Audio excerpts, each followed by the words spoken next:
अभी और प्रेमदास जी प्रेम से अनुरोध करेंगे कि अपना, क्योंकि ये 12 बजे सत्र हमारा समाप्त हो जाना है और भोजन करके फिर हम सभी लोगों को प्रस्थान भी करना है। आप मंच पर आए और अपना जो भी अच्छा पद आपके दृष्टिकोण में हो उसी का आप पाठ करें और बताएं भी।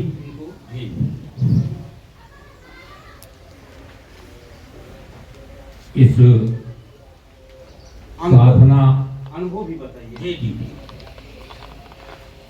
शिविर के संयोजक बंदगी करता हूं उनको, महाराज कमलेश दास जी महाराज को प्रणाम करता हूं। इस साधना शिविर में जितने भी लोग आए हैं सबका सादर अभिनंदन करता हूं, सबको बंदगी करता हूं। दरअसल में ये भौतिक जीवन है, कोई धन से किसी को तृप्त मिली नहीं, धन से किसी को संतुष्टि। मेरे कहने का मतलब ये है कि बड़े बड़े धनवान जेल में मर रहे हैं और बड़े बड़े नामी गिरामी नेता जेल जा रहे हैं, क्योंकि उन्होंने गबन किया हुआ है, तभी तो जेल जा रहे हैं। इसका मतलब उनको धन की आवश्यकता इतनी थी कि जेल चले गए, तो तृप्ति नहीं मिलती धन से। ये मेरा कहने का मतलब ये है। तृप्ति कहां मिलेगी? संतोषम परम सुखम असंतोषम विपर गया, माने संतोष में ही परम सुख है और असंतोष में उसका उल्टा है, माने परम दुख है। विपर्या माने उल्टा। तो यदि आप संतोष नहीं करते तो फिर उल्टे है, धन से संतुष्टि मिलने वाली नहीं। दूसरी बात, ये समाज ऐसा है कि जब आप धार्मिक कार्य करेंगे, योग साधना का कार्य करेंगे, लोग उपहास करें, उपहास उड़ाएंगे, उस पर ध्यान आपको देना नहीं। तुलसीदास का उपहास वहां के पंडित उड़ाते थे, काशी के, बड़ा विद्वान बना है, इसकी प्रतियां फूंक दो, इसको यहां से हटा दो। पंडित का विरोध कर रहे थे, तुलसीदास भी पंडित थे। तो उपहास का ध्यान मत दीजिए, जो आप कर रहे हैं करते रहिए। जब आप श्रेष्ठ हो जाएंगे तब लोग आपका वो करेंगे कि यार तो गलत उपहास कर रहे थे, इतना श्रेष्ठ आदमी। खैर विषयांतर ना जाकर के, एक दिन मेरे मन में आया कि तीरथ सागर में 150 कहानियां संजोकर रखी गई जो छपी हुई है। मैं जूनियर हाई स्कूल का हेडमास्टर था। हमने कहा इसको दोहा चौपाई में अगर बदला जाए, दोहा चौपाई छंद में रामचरित मानस जैसा यदि लिखा जाए तो अच्छा रहेगा। प्रेरणा मिली और उसको हमने लिखा और लिख करके अब वो हर जगह, नेपाल से लेकर के और मध्य प्रदेश के इंदौर तक और इधर बिहार से लेकर के उड़ीसा और छत्तीसगढ़ तक हर जगह प्रतियां पहुंच गई, बंगाल तक। और अपने यहाँ उधर आपके बलरामपुर, श्रावस्ती, गोंडा, बहराइच, बाराबंकी, सीतापुर, उन्नाव, हरदोई, सुल्तानपुर, ऐसा नहीं है कि 2000 प्रतियां अब तक की छपी और मेरे पास 10-12 प्रतियां बची होंगी। मैं लाया नहीं आज, बहुत कम रह गई, अब दोबारा उनको छपाना पड़ेगा। इसी तरीके से दूसरी बात, ध्यान का सबसे बहुत अच्छा साधन है कविता लिखना, सबसे अच्छा साधन। वेदाभ्यास से आप शुरू करें, वेदों की रचना जब हुई है तो वाल्मीकि की आए, संस्कृत में रामायण की रचना की, वाल्मीकि रामायण।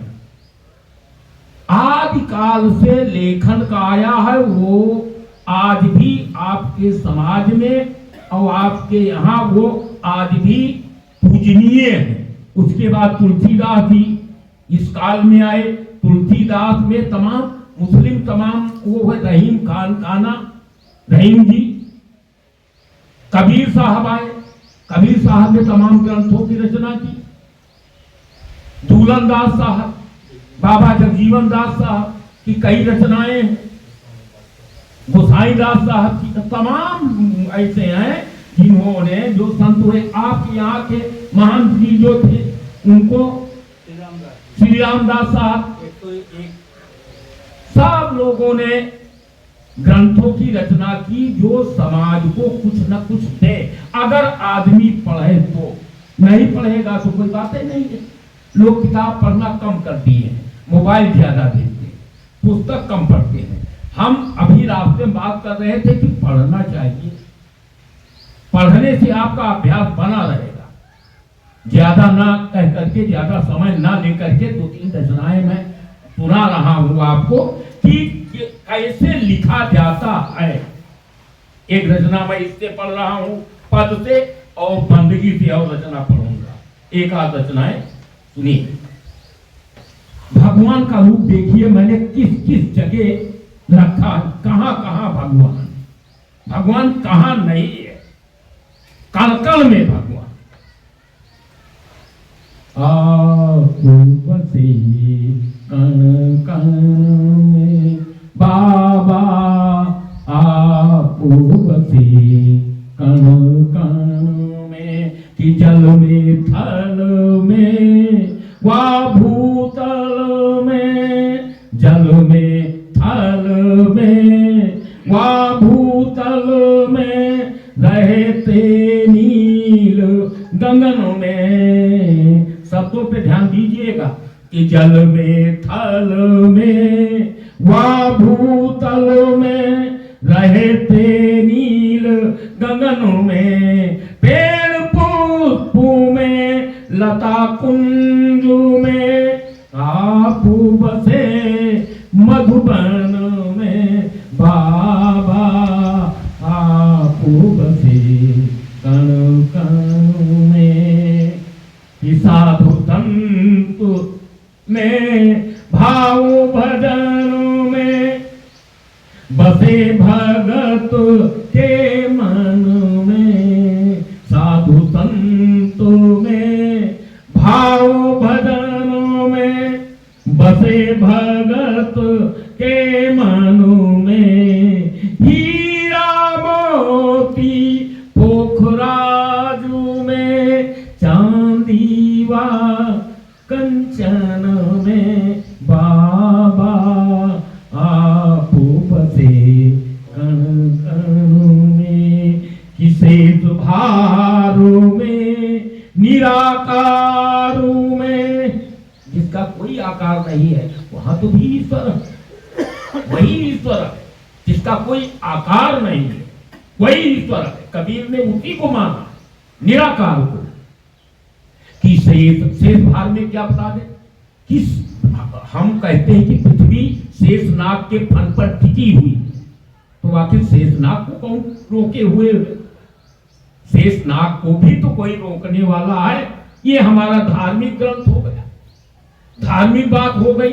विज्ञान कहता है कि जो है ग्रह एक दूसरे के गुरुत्वाकर्षण से आकाश में रुके हुए हैं। गुरुत्वाकर्षण तो दिखाई देता नहीं, गुरुत्वाकर्षण दिखाई नहीं देता है, मगर बहुत बड़ी शक्ति है गुरुत्वाकर्षण। पृथ्वी अपनी तरफ खींचती है, चंद्रमा अपनी तरफ खींचती है, सूर्य अपनी तरफ खींचता है, मंगल अपनी तरफ खींचता है, बृहस्पति अपनी तरफ खींचता है, शुक्र अपनी तरफ खींचता है, और तमाम तरीके के ग्रह नक्षत्र जो हैं वो एक दूसरे से जुड़े हुए हैं गुरुत्वाकर्षण से। तो आखिर वो गुरुत्वाकर्षण क्या है? वही तो शक्ति ईश्वर है, वही शक्ति ईश्वर है। जैसे हवा चल रही दिखाई तो नहीं पड़ रही है, मगर है तो हवा, हवा का अस्तित्व तो है। यहां भी हवा है, वहां भी हवा है, दिखाई नहीं पड़ती है। यही ईश्वर है। ईश्वर दिखाई नहीं पड़ता है, मगर अपनी शक्ति का जो उद्बोधन, वो उसको क्या कहते हैं, प्रदर्शन वो कर देता है। शक्ति है वायु, वायु के बगैर तो प्राण भी नहीं। ईसे सुभारु में निराकारु में रवि शशि पुंज किरणों में, सूर्य और चंद्रमा की किरण में कौन? ईश्वर।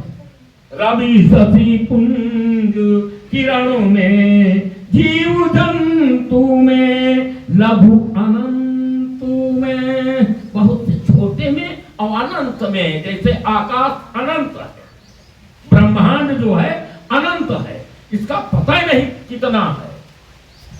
कि जीव जंतु में, लघु अनंत में, धनी और निर्धन में, बाबा आप बसे कण कण में।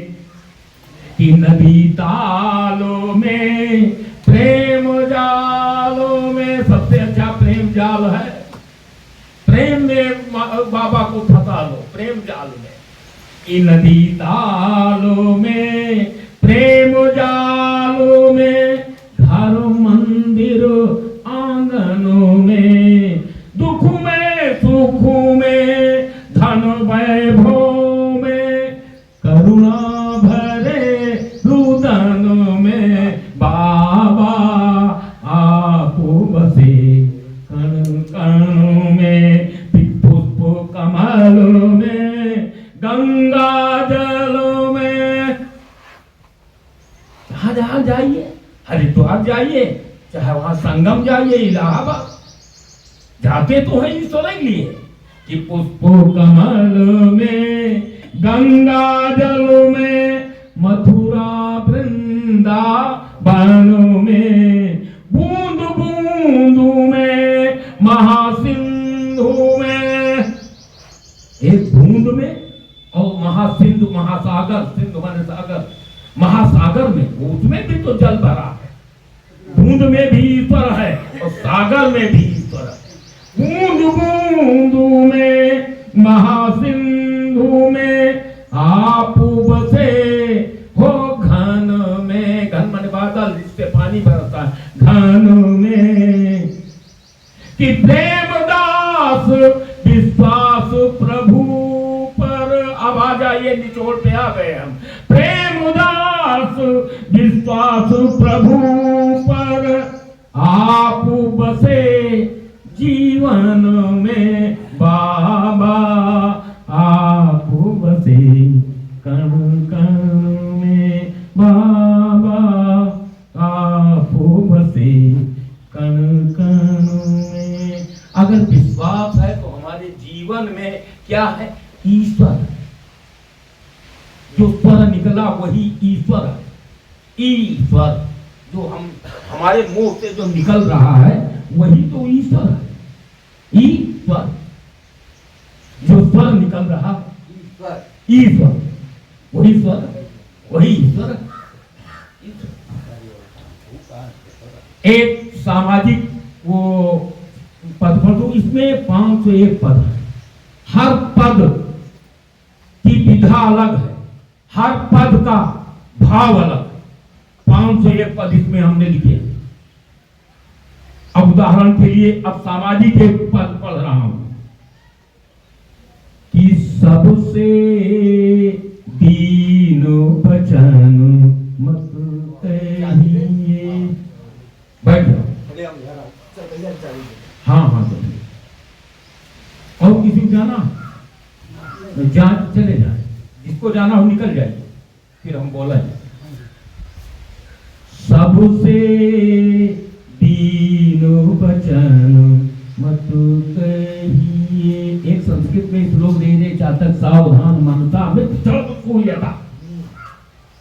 हे चातक सावधान होकर के सुनिए कि सभी बादल बरसते नहीं, गरजते तो हैं लेकिन बरसते नहीं हैं, इसलिए सबके सामने पीयू पीयू मत करिए। वो उसी का पद है। रे रे चातक सावधान मनता में क्षण सुनो, चातक, हर बादल के सामने पीयू पीयू मत करो, क्योंकि सभी बादल बरसते नहीं हैं, गरजते तो सभी हैं, बरसते कोई कोई बादल वही है। पद वो सुनिए, उसी का अनुवाद है कि सबसे दीन बचन मत कहिए, कि हो अभाव घर चाहे जितना, 10 दिन भूखे रहिए, सबसे दीन बचन मत कहिए। हर आदमी से अपनी पीड़ा मत कहिए, पीड़ा केवल कहिए तो भगवान से कहिए। आपकी पीड़ा कोई दूर नहीं कर सकता ईश्वर के अतिरिक्त। हो अभाव घर चाहे जितना, चाहे जितनी कमी हो, 10 दिन भूखे रहिए, सबसे दीन बचन मत कहिए, कि दिन व रात बराबर सुख दुख, दो जीवन के पहिए। जैसे दिन और रात आते जाते रहते हैं, वैसे सुख दुख आता जाता रहता है। ना दुख ही बना रहेगा ना सुख ही बना रहेगा, इसको याद रखिए हमेशा। न सुख बना रहेगा न दुख बना रहेगा, परिवर्तनशील संसार है। हमारा भूगोल कहता है कि पहाड़ छोटे पड़ रहे हैं, बर्फ ऊपर से पिघल पिघल के गर्मी के कारण नदियों में आ रही, नदियों के द्वारा समुद्र में जा रही है। जब पहाड़ घिस सकता है तो हमारी आपकी क्या औकात? पहाड़ घिस सकता है तो हम आप तो बहुत छोटे हैं, पहाड़ के सामने चींटी के बराबर भी नहीं है।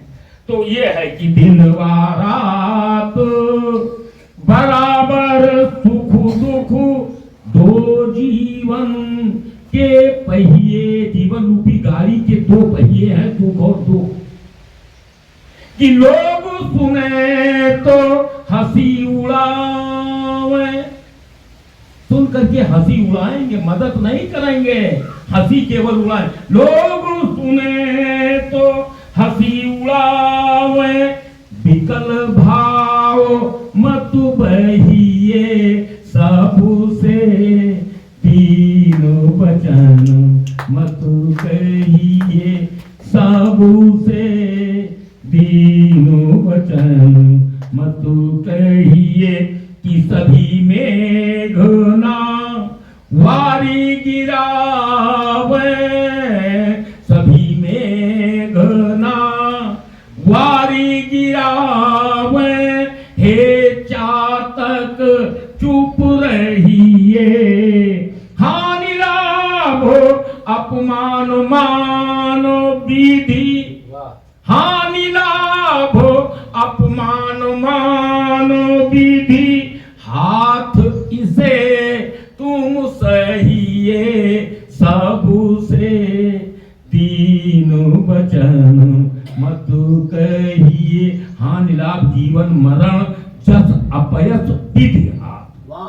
तुलसीदास ने लिखा, हानि लाभ जीवन मरण, जस अपयस विधि हाथ। ईश्वर ने अपने हाथ में रखा।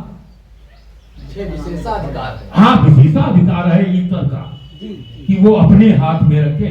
कि हानि लाभ अपमान मान विधि, हाथ इसे तुम सहिए, और संत सभी दुख दूर करेंगे। अंतिम है, संत सभी दुख दूर करेंगे, चरण इन्हीं के गहिए, सबसे दीन बचन मत कहिए। अगर पैर पकड़ना है तो किसी संत के पकड़िए, सबके मत पकड़िए, सबके मत पकड़िए, केवल संत के चरण पकड़िए। आइए इस स्थान पर जो बाबा विराजमान हैं, अंतर ध्यान है जो, उनके चरण पकड़िए, सबके मत पकड़िए, और सबसे मत वो ही करिए, कोई मदद नहीं करेगा। आपको कोई कष्ट है, स्थान पर आइए और यहाँ आइए, बंदगी करिए, चरण पकड़िए। कि संत सभी दुख दूर करेंगे, चरण उन्हीं के कहिए, सबसे तीनों वचन मत कहिए। ये है कि इसी तरीके की इसमें रचनाएं 501 पद है हैं इसमें, और हर पद का अपना भाव अलग है। और जो जब ये भी सतनाम जी बता रहे थे कि हमारे दरवाजे ऐसा होता है 10-20 आदमी सब बैठे रहता है, एक दुकान दे रखी है, वो बढ़ई है, तो वो इंजन वाली वो मशीन लगाए हैं, वो बहुत आवाज करती है। तो मैं लिखा, हाँ रंदा पंदा वाला वो सब काम है, तो मैं लिखा करता था और वो भल भल भल भल हुआ करता था, उससे मेरा कोई मतलब नहीं। वही ध्यान, वो उसमें एजुकेशन में अवधान पढ़ाया गया, मनोविज्ञान, शिक्षा मनोविज्ञान में अवधान पढ़ाया गया है। तो वहां एक बिंदु वो बना देते हैं, एक बिंदु मान लीजिए, ये बिंदु मान लीजिए, अब आप अपनी निगाह यही पर टिका दीजिए, इसलिए आपको पूरा पेपर दिखाई ही न पड़े, केवल दिखाई पड़े तो बाबा का ये तिलक दिखाई पड़े, वो हुआ अवधान, वही ध्यान। आप कुछ भी न देखें, केवल तिलक देखें, बाकी पूरा पेपर ये जितना पोस्टर लगा हुआ है निगाह से हट ही जाए। जब यहाँ बिल्कुल केंद्रित कर देंगे अपना अवधान, ध्यान को ही अवधान कहते हैं, अवधान यहाँ केंद्रित कर देंगे तो आपको पेपर दिखाई नहीं पड़ेगा। अर्जुन से पूछा गया कि जब आपने निशाना लगाया तो आपको क्या दिखाई देता था, तो अर्जुन ने कहा चिड़िया की केवल आंख दिखाई देती थी हमको, बाकी ना पेड़ दिखा ना चिड़िया दिखी, केवल चिड़िया की आंख दिखी, तब हमने निशाना लगाया। तो आपका निशाना वही लगेगा जब आप तिलक देखेंगे बाबा का, और बाकी पूरा पोस्टर आपको दिखाई न पड़े, वही ध्यान है, वही अवधान है, वही ध्यान है। बस देखते देखते आपका ध्यान वही लग जाएगा, पूरा पेपर फिर दिखाई नहीं पड़ेगा, वो अवस्था आ जाएगी। या फिर आपको ईश्वर ने वो बुद्धि ऐसी दी हो कि एक लाइन आप बनावें, फिर दूसरी लाइन पर आपका ध्यान जाए, तो ये आवाज जो हमारे यहाँ भल भल भल भल वाली होती है, या लोग बात करते हैं, बात करते रहते हैं। प्रमुख चुनाव चल रहा था, लोग बात कर रहे थे और मैं लिख रहा था, तो करो नेताजी, हाँ कहा थे मास्टर साहब, आपकी बात वो बीडीसी किधर जाएगा, हम कहा यार अपना काम करो, क्यों डिस्टर्ब करते हो बेमतलब में, हमारी आगे वाली लाइन गड़बड़ हो रही है। 501 पद लिखना आज के इस कलयुग में, या रामचरितमानस जितना ग्रंथ लिखना आज के कलयुग में बड़ा मुश्किल है।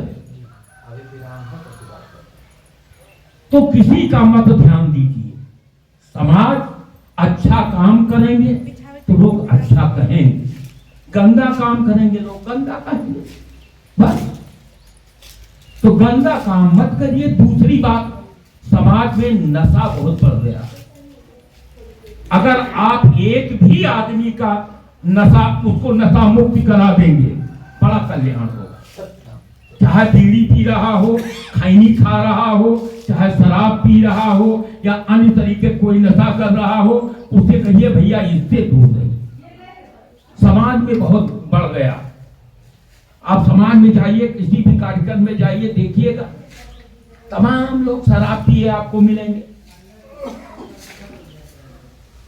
कल एक लोग आए, वो वहां विद्यानगर, बहुत मोटे हो गए। हमने कहा यार बहुत मोटे हो रहे हो, क्या बात है, अपना वजन कम करो। ने हार्ट अटैक की समय बहुत हो रहा है, उम्र की कोई वो नहीं है, हार्ट अटैक हो रहा, बच्चों का हार्ट अटैक हो रहा है। तो हमने कहा क्या शराब पीते हो क्या? कहना हाँ मास्टर साहब कभी। अरे हम कहा तो जल्दी हो जाएगा, जल्दी जाओगे, इसको छोड़ दो जल्दी, इसीलिए वजन तुम्हारा बढ़ गया है। पीछे कुर्सी हटाओ, पीछे पीछे कुर्सी हटाओ।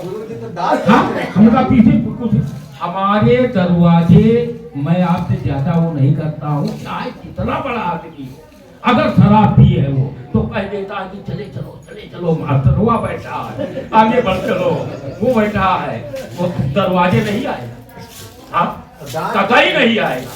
पर डांट आप तब सकते हैं जब आप स्वयं कुछ न करते हो। जैसे मैं उदाहरण देता हूँ, इलायची लोग कहते हैं क्या इलायची क्या करेंगे, क्या जरूरत इलायची लौंग की, हम खाते ही नहीं है, चाय हम पीते नहीं है, क्या हो सकता है, भोजन मिल जाएगा, रोटी मिल जाएगी, दाल मिल जाएगी, सब्जी कोई मिल जाएगी, बस उसी में हो जाएगा, सब कोई जरूरत नहीं। आवश्यकताएं कम कर दीजिए, जीवन का टेंशन समाप्त। जितनी आवश्यकता आप बढ़ाएंगे आपको टेंशन बढ़ेगी। सीधी सी बात, ये भौतिक युग है। अब साइकिल नहीं खरीद पाते थे, मोटरसाइकिल खरीद लिए, मोटरसाइकिल खरीद लिए तो कार की आवश्यकता आ गई, और कार अगर ज्यादा कार हो गई तो बिलभूषण शरण सिंह जैसे हेलीकॉप्टर की जरूरत आ जाएगी, डबल हेलीकॉप्टर। तो फिर आप हेलीकॉप्टर सोचेंगे कि हमको हेलीकॉप्टर मिल जाए, बिलभूषण को देखेंगे कि हेलीकॉप्टर उनका निजी हेलीकॉप्टर है, वो कैसरगंज के सांसद हैं इस समय, तो अगर उनको अपनी तुलना करेंगे कि यार वो हेलीकॉप्टर से जाते हैं मीटिंग करने, तो आप कहेंगे हमको भी हेलीकॉप्टर चाहिए, आपको दिक्कत होगी, क्योंकि हेलीकॉप्टर कितना धन आपके पास है नहीं, तो आपको मानसिक परेशानी होगी। तो इस मानसिक परेशानी से बचने के लिए आवश्यकताएं कम कर लीजिए, ये नहीं प्रयास करिए। मैं ये नहीं कहता हूं कि आप बिल्कुल बैठ जाइए हाथ पे हाथ रख के, मगर जो वही है सत्य का दाना खाए, ज्यादा कार के चक्कर में, हाँ, और जगजीवन दास सांची कहा नर बैकुंठ है जाए। मेहनत करिए और सत्य का दाना, माने जो आपके परिश्रम के द्वारा कमाया हुआ धन, उसी का उपयोग करिए। बस आप प्रसन्न रहेंगे, आपको अच्छा महसूस करेंगे, और कोई टेंशन नहीं रहेगी, कोई तनाव नहीं, आराम से जीवन बीतेगा, परिवार बढ़िया चलेगा। बस जो है सब अच्छा है, जो ईश्वर ने दिया सब अच्छा है। एक हमने गजल लिखी थी, अन्यत्र आपको दूसरी जगह ले चलते हैं, गजल लिखी थी। वैसे अब तो हम वो सब लिखना उठना बंद कर दिए, केवल धार्मिक लिखते, गजल लिखी थी, सुनिएगा। एक एक लाइन आपको बताऊंगा उसकी। ही रही जिंदगी अधूरी, सुनिए कैसा अनुभव से लिखा है। कि रही जिंदगी अधूरी, इसका नहीं गिला, जो कुछ मिला नसीब से, वो कम नहीं मिला, रही जिंदगी अधूरी। जिंदगी पूर्ण जब होगी जब ईश्वर में लग जाओगे, नहीं तो अधूरी रहेगी। ईश्वर में आप लग गए तो आपका जीवन धन्य हो गया और पूर्ण हो गया, नहीं तो अधूरा रहेगा। उबाऊ तो नहीं है, उबाऊ हो बंद कर दे, ठीक है। कि रही जिंदगी अधूरी, इसका नहीं गिला, जो कुछ मिला नसीब से, वो कम नहीं मिला, रही जिंदगी अधूरी। कि आई खिजा चमन में तो हलचल सी मच गई। खिजा माने पतझड़, जैसे बाग में जब पतझड़ होती तो पत्ते खलबल खलबल खलबल खलबल करने लगते हैं ना। किसी घनी बाग में जाइए और पतझड़ हो और जरा से हवा चले तो भल भल भल भल होने लगता है। कि आई खिजा चमन में तो हलचल सी मच गई, तो जब तक रही बहार तो पत्ता नहीं हिला, जो कुछ मिला नसीब से, वो कम नहीं मिला, रही जिंदगी अधूरी। कि सिजदे किए हजारों बार आकर के यहाँ माथा टेका, सिजदे किए हजारों और मिन्नतें भी की, ओ मंजिल पे आके लुट गया। पहुंचते पहुंचते वहां मंजिल पर बीच में मंजिल पे आके लुट गया ख्वाबों का काफिला।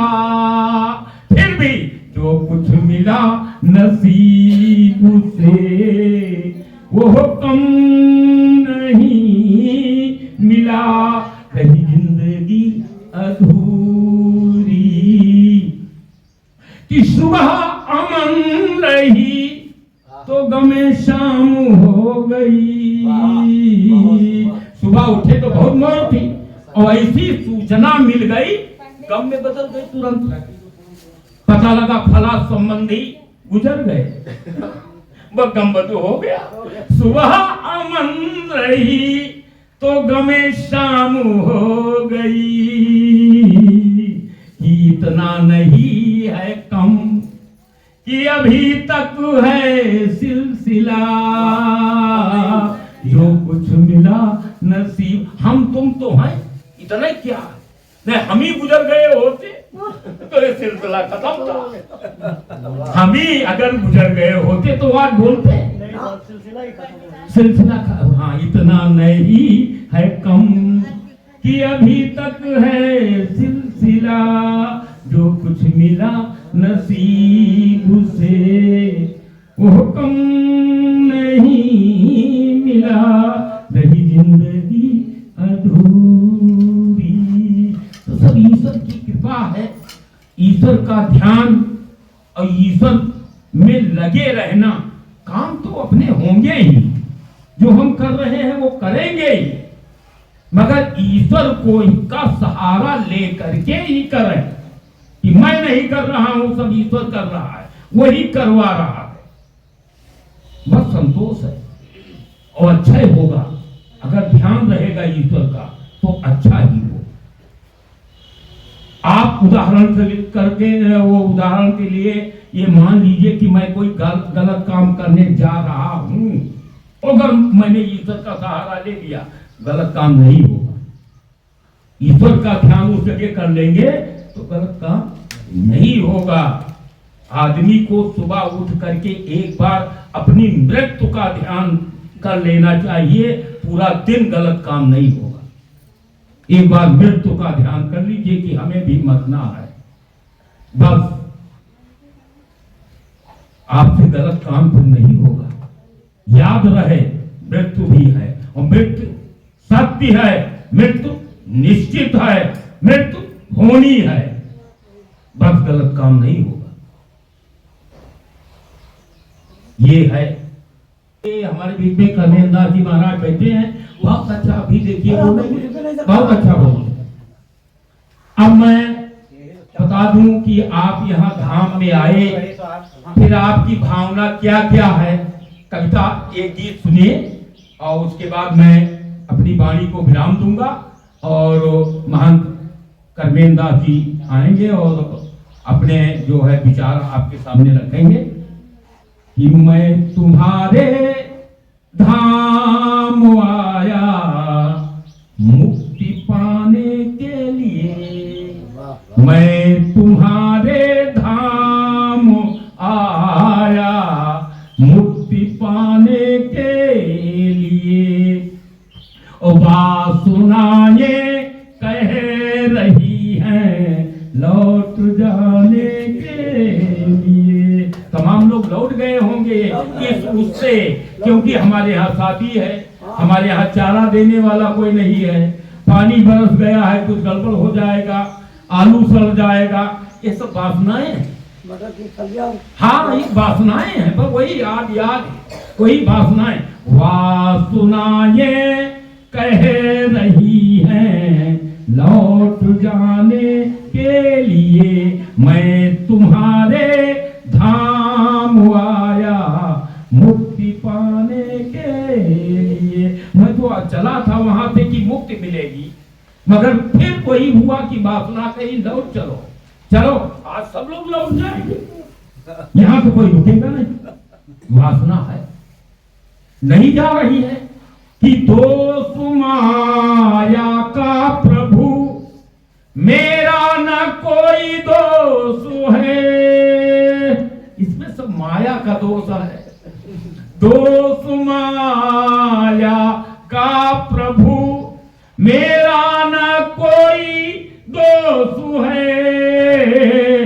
मन हमेशा सोचता है तृप्ति पाने के लिए। मन हमेशा सोचता है तृप्ति पाने के लिए। आदमी नशा क्यों करता है? क्योंकि बार बार किए जाने वाले ऐच्छिक कार्य का नाम आदत है। ये परिभाषा है आदत की। आदत की परिभाषा ये है कि बार बार किए जाने वाले ऐच्छिक कार्य का नाम आदत है। उसमें आपको कुछ अच्छा लगता होगा तभी तो आप नशा करते हैं। शराब आदमी क्यों पीता? क्योंकि उसको अच्छा लगता होगा।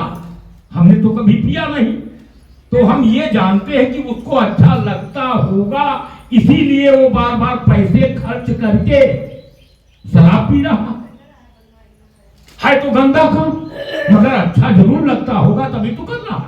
बुरा लगता होता तो छोड़ देता, क्योंकि उसकी आदत पड़ गई है।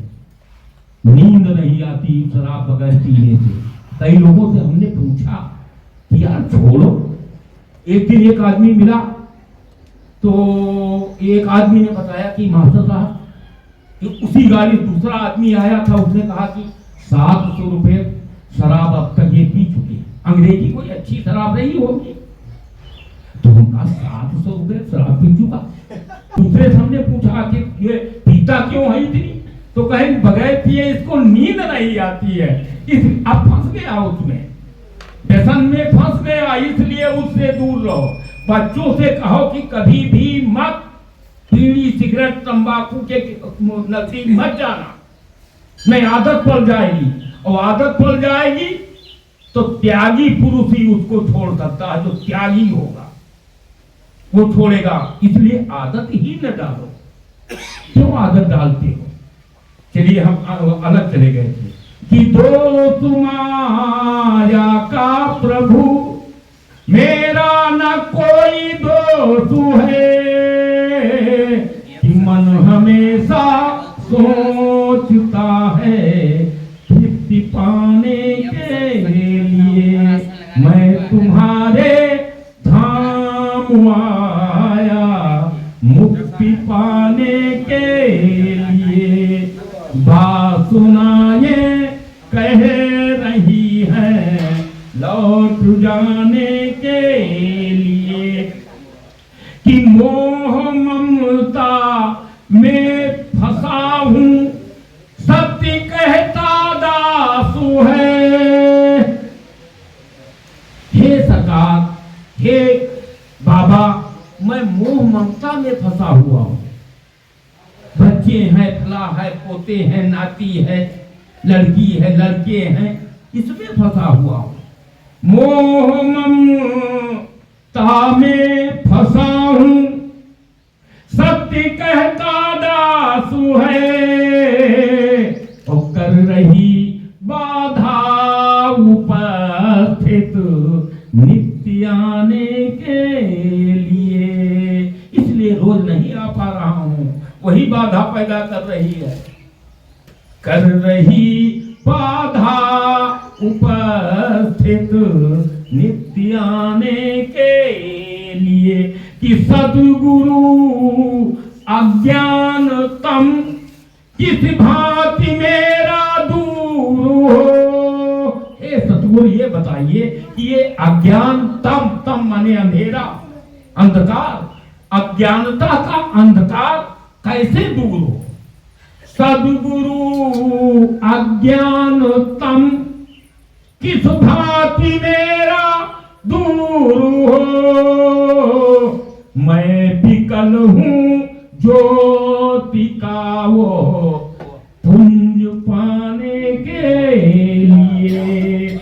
मैं विकल हूं ज्योति का वह पुंज पाने के लिए। गुरु अंधकार से प्रकाश की ओर ले जाने वाला ज्योति का पुंज दिखाने वाला गुरु सदगुरु, उससे दीक्षा लीजिए और उससे पूछिए कि हे गुरु, ये वो अज्ञान रूपी अंधकार कैसे दूर हो। तब बोला तब बताएगा कि ऐसे दूर होगा।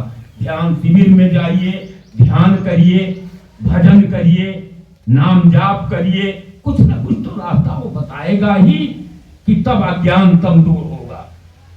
मैं विकल हूं ज्योति का वो पुंज पाने के लिए, कि कर दया सतनामों का गुरु मंत्र मुझको दीजिए, कर दया सतनामों का गुरु मंत्र मुझको दीजिए। आया हूं साईं मिलन की युक्ति पाने के लिए, आया हूं साईं मिलन की युक्ति पाने के लिए, कि प्रेम को सतनामी रंग में इस कदर से सान लो। सानना और भिगोना दोनों में अंतर है। बिल्कुल। सानना, सानने का शब्द हमने इसमें प्रयोग किया है। सानना और भिगोना दोनों में अंतर है। जैसे आटा एक गूंथ के आपने रखा, उसके ऊपर लाल रंग डाल दीजिए और आटा फिर हटाइए तो अंदर से आटे दिखाई पड़ेगा रंग, और उसमें रंग मिला करके उसको सान दीजिए तो फिर पूरा आटा लाल हो जाएगा। ये है, इसलिए मैंने सानने का शब्द प्रयोग किया है कि प्रेम को सतनामी रंग में इस कदर से सान लो, आपके चरणों में हूं अनुरक्ति पाने के लिए, मैं तुम्हारे धाम आया मुक्ति पाने के लिए। बात सुनाए कह रही है लौट जाने के लिए। ये इस तरीके कविताएं, इस तरीके के पद इन पुस्तकों में ये है। बंदगी पुस्तक जो अभी महाराज जी, कमलेश दास जी महाराज जो बता रहे थे, ये बंदगी है और ये जो है शब्द सुमन है। और वो नहीं, कीर्त सिंधु नहीं ला पाया हूँ। कारण ये है कि कीर्त सिंधु जो है वो समाप्त की ओर है, दोबारा प्रकाशन में जाना है। 2.5 लाख रुपया 1000 पुस्तक छपाने में लगता है। प्रेम प्रिंटिंग प्रेस लखनऊ से हमने छपवाई थी और वही फिर जाना पड़ेगा, पर केवल ऑर्डर देना और पैसे देना है। 1 लाख रुपया एडवांस दूंगा तो फिर वो पुस्तक छापना शुरू करेगा, क्योंकि एडवांस ले लेते हैं कि पुस्तक छपने के बाद भी तमाम लोग आते हैं जो नहीं ले जाते हैं, तो प्रेस वाले होता है नुकसान। तो वो पहले पैसा इसलिए एडवांस जमा कराता है कि मजबूरी होगी तो ले जाएंगे। तो वही नियम हम पर भी लागू होगा, हम जमा करेंगे तो जब तो 10-12 पुस्तकें कीर्त सिंधु की बची है, मांगने वाले रोज आते हैं। हमारे लोगों के पास है, आप लोगों के पास, अरे हाँ आप लोगों के पास होगी, तो इसलिए मैं वो नहीं ला पाया हूँ। और इसमें महाराज जी से निवेदन है, इसमें कुछ पुस्तकें हैं जो इच्छुक हूँ वैसे निःशुल्क दान कर दीजिएगा, और बाकी मैं अपनी वाणी को विराम देता हूँ। और आप इतने जी तभी तो मंदिर आ रहे हैं, भक्ति का भाव जिनको, हाँ तभी तो ये लोग आए नहीं। हाँ हाँ वो सही है, ठीक है, वो पढ़ रहा हूँ। एक दिन ये हुआ, महंत नीलेंद्र बख्शदास जी ने कहा कि इस विषय पर 3 लोग कविता लिखें। गुरु लिखें, वो हमारे गुरु वो हैं, गुरु हमको वो कहते हैं, गुरु लिखें और मैं लिखूं और साहेब प्रसाद टंकी जो बैठता है कहें तुम लिखो, वो भी कुछ टूटा फूटा लिखता है। तो हम कहा कल सुबह सब लोग लाग लिख के लावे और सुनावे, कहे ठीक है कल सुबह। तो फिर ये हमने लिखा था, वो क्योंकि ये एक पैरोडी टाइप है ना, तो वो इसीलिए उन्होंने कहा था कि इस पे लिखिए। तो हमने कहा जी उस पे लिखेंगे। अभी सुना रहा।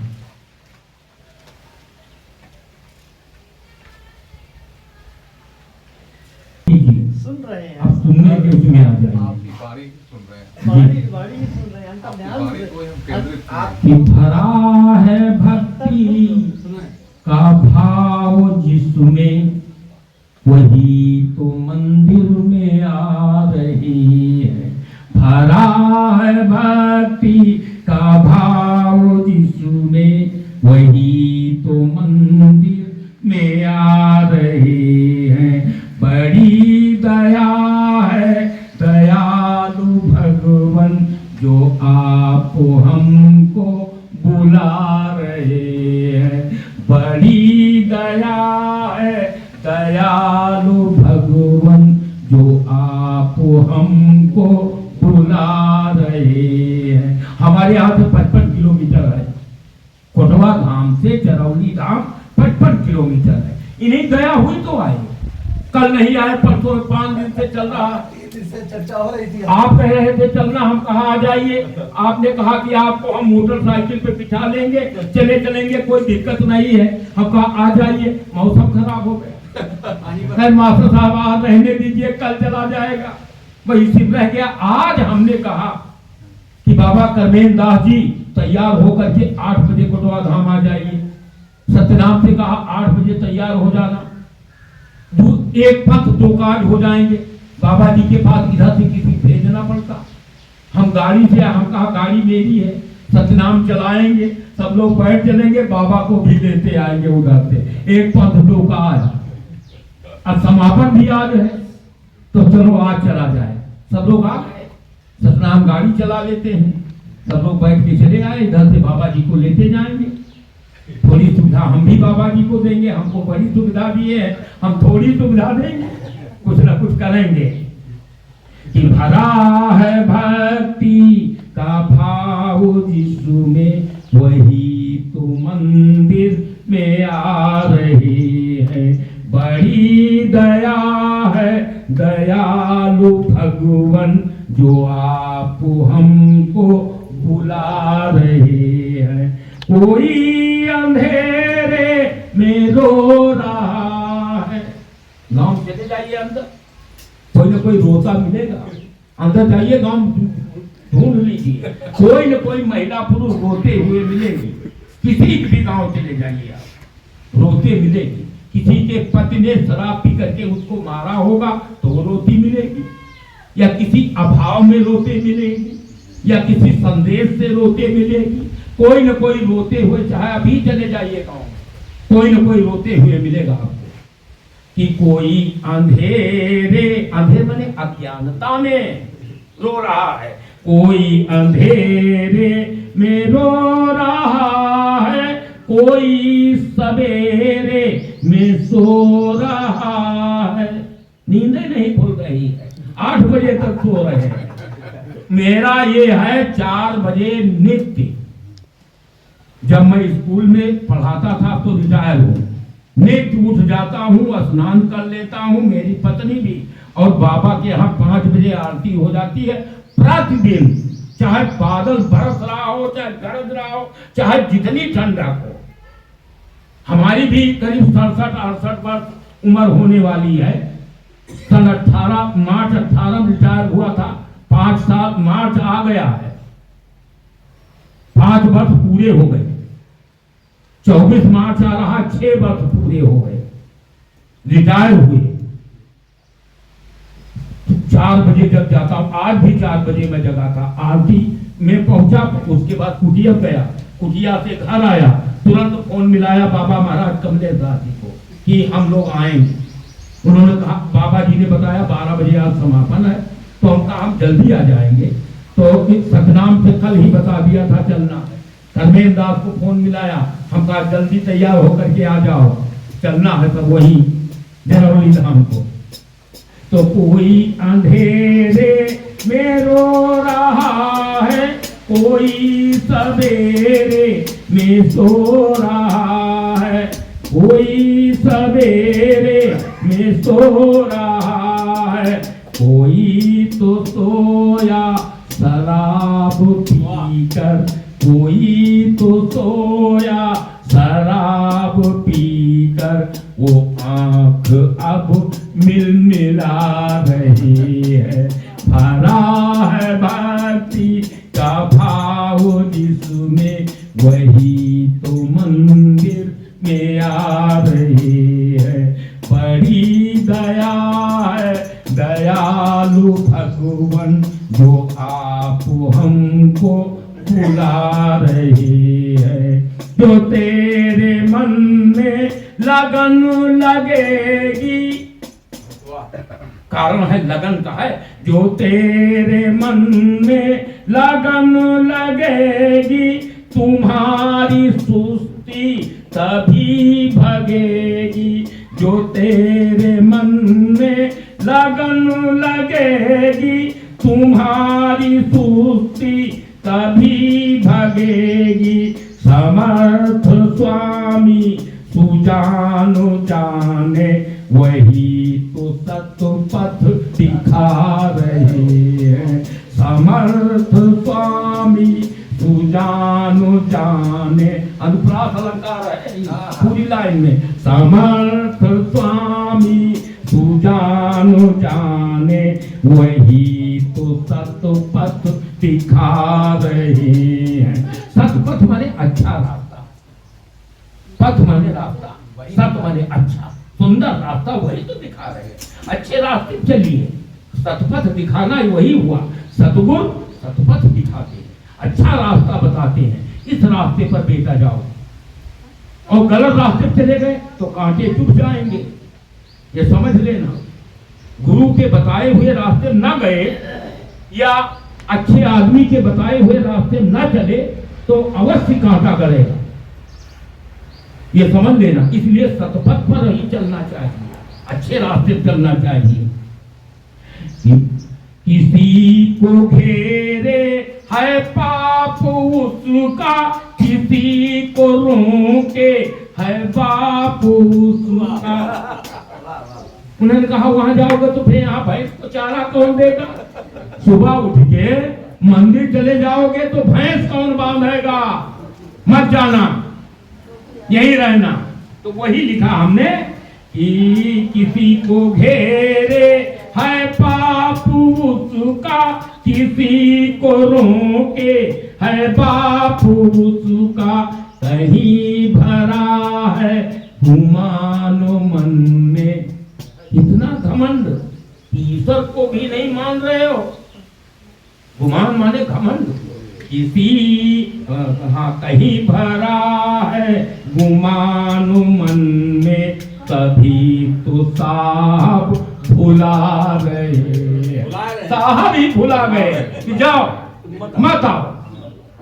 कहीं भरा है गुमानो मन में, तभी तो साहब भुला रहे हैं। भरा है भक्ति का भाव जिसमें, वही तो मंदिर में आ रहे हैं। कि जहाँ है भक्ति वही है मस्ती। सुनिए, जहाँ है भक्ति वही है मस्ती, ये राम नामी बड़ी है सस्ती।